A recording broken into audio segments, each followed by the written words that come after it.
बिस्मिल्लाहिर्रहमानिर्रहीम नहमदुहु व नुसल्ली अला रसूलिहिल करीम अम्मा बाद। मोहतरम नाज़रीन इकराम, एक साहब है ताबू, इनकी जानिब से एक कमेंट है, अस्सलामु अलैकुम, ताज़ीमा नाम का उर्दू में मतलब बताइए। देखिए, ताज़ीमा जो है ये ताज़ीम की मुअन्नस है और ताज़ीम जो है ये अरबी ज़बान का लफ्ज़ है और अरबी ज़बान में ताज़ीम के माना आते हैं अदब व एहतराम, कदर व मंजिलत, बड़ाई, ताज़ीम। इसी तरीके से ताज़ीमा जो है ये ताज़ीम की मुअन्नस है और ताज़ीमा के माना भी यही आएंगे, कदर व मंजिलत, अदब व एहतराम, बड़ाई। तो ये सारे के सारे माना जो है ना उर्दू ज़बान में ताज़ीमा के हैं। और ताज़ीमा जो है ये लड़कियों के लिए माना के एतबार से बहुत अच्छा नाम है, बहुत खूबसूरत नाम है। नाम रखने के लिहाज से बच्ची का इसके माना भी बहुत अच्छे हैं, बहुत शानदार हैं।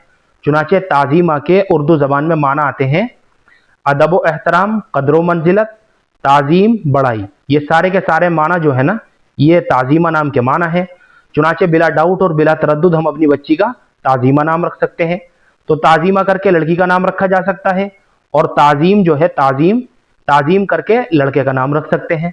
मुझे उम्मीद है कि आपको अच्छी तरह समझ में आ गया होगा। अल्लाह हम सबको सुन्नत व शरीयत पर पाबंद फरमाए। फ़कत वल्लाहु आलम।